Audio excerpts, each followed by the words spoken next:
Welcome to Neelkanth education. आप हमें follow कर सकते हैं हमारे टेलीग्राम चैनल नीलकंठ एजुकेशन के ऊपर, जिसमें आपको सभी नोटिफिकेशंस मिलती रहेंगे।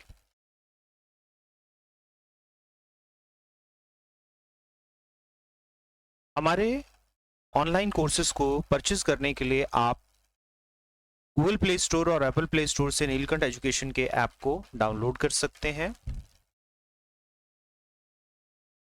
अलग अलग कोर्सेज की जानकारी और किसी क्वेरी के लिए आप हमारे व्हाट्सएप नंबर 8130490011 पे व्हाट्सएप कर सकते हैं, जिसके ऊपर आपको प्रॉम्प्टली रिप्लाई मिल जाएगा।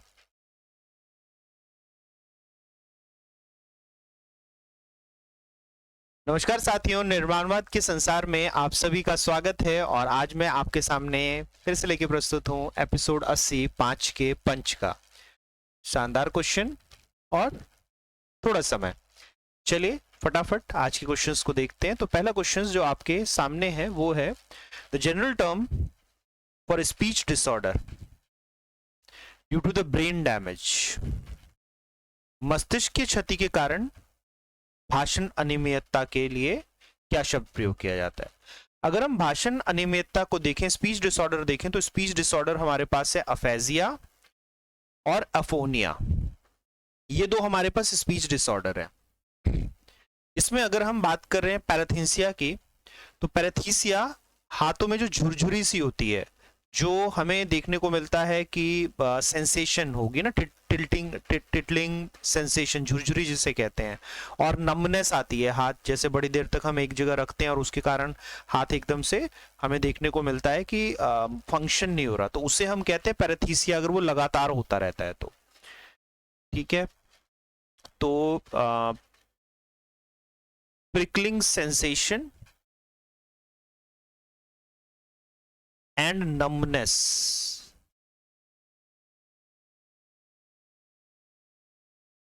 ठीक है, तो झुरझुरी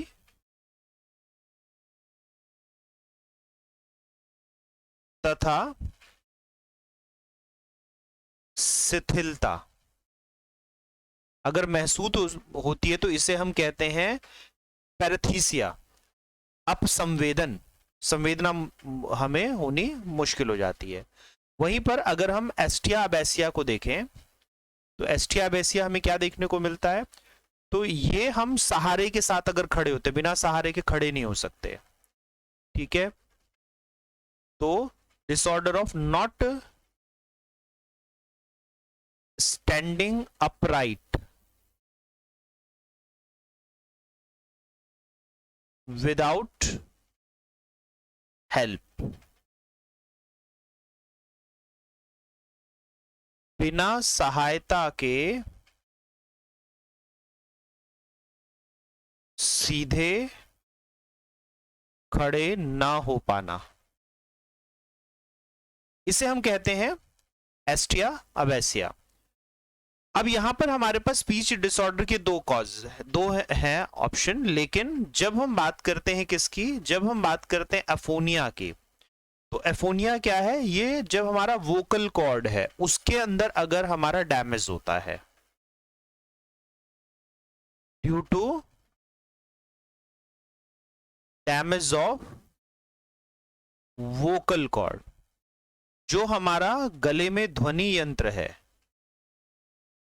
ध्वनि यंत्र में क्षति के कारण।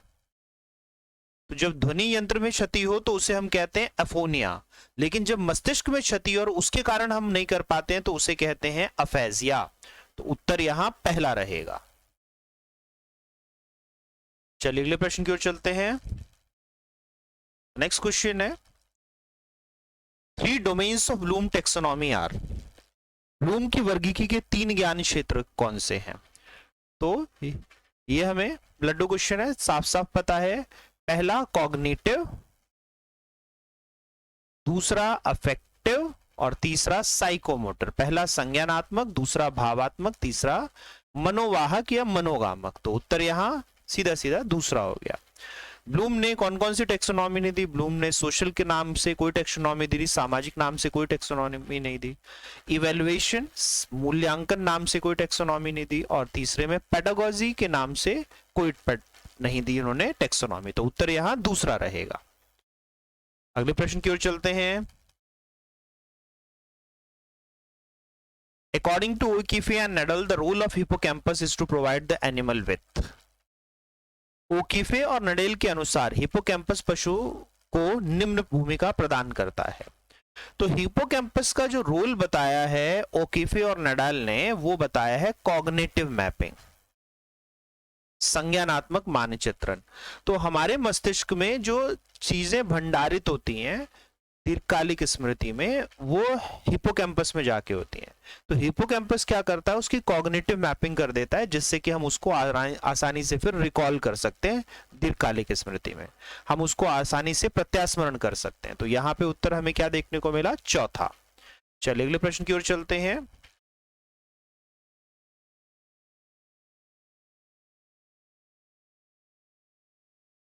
The main M of the classroom teaching is, कक्षा शिक्षण का मुख्य उद्देश्य है। तो यहां हमें देखने को मिलता है, पहले में हमारी जो त्रुटि है, एग्जामिनेशन पास करना, छात्रों को परीक्षा उत्तीर्ण करना, ये नहीं रहेगा। फिर डेवलप पर्सनालिटी, व्यक्तित्व को विकसित करना, तो ये कथन सही है। डेवलप एन इंक्वायरिंग माइंड, जिज्ञासु मस्तिष्क विकसित करना, तो यह भी सही है। और इम्पार्ट द करिकुलम, पाठ्यक्रम प्रदान करना, तो प्रदान करना गलत है हमारे पास। अब यहां पर हमसे क्लासरूम टीचिंग का मेन एम पूछा है, मुख्य उद्देश्य पूछा है।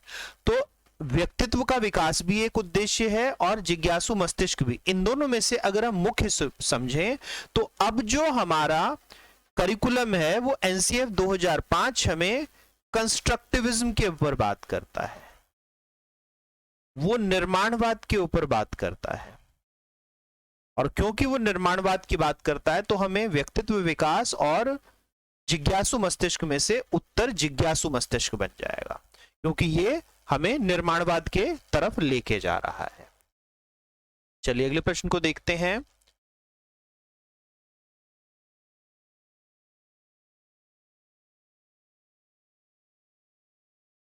A provision for education for the children with disabilities can be done through.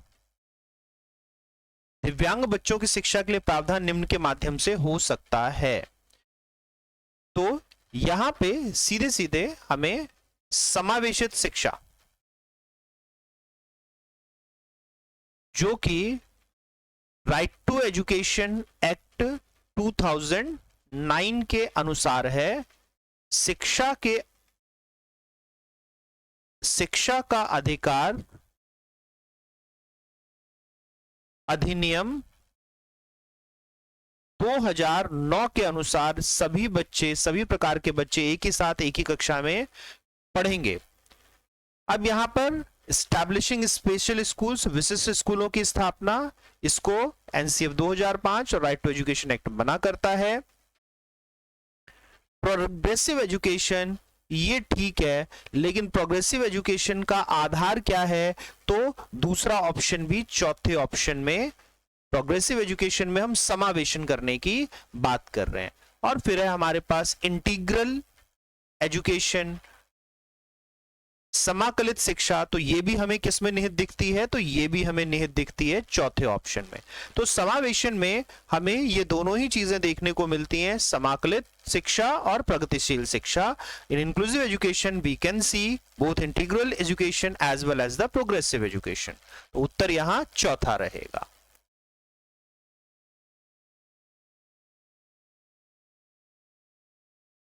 तो साथियों, उम्मीद करता हूं कि ये सभी प्रश्न आपको बहुत बेहतर तरीके से समझ में आए होंगे और एग्जाम में आप इनको बहुत बेहतर तरीके से करेंगे। अगले एपिसोड में 5 का पंच के अगले एपिसोड में फिर मुलाकात होगी और ऐसे ही शानदार 5 क्वेश्चन लेके मैं फिर आपके सामने प्रस्तुत होऊंगा। फिर मिलते हैं साथियों ब्रेक के बाद अगले एपिसोड में। नमस्कार।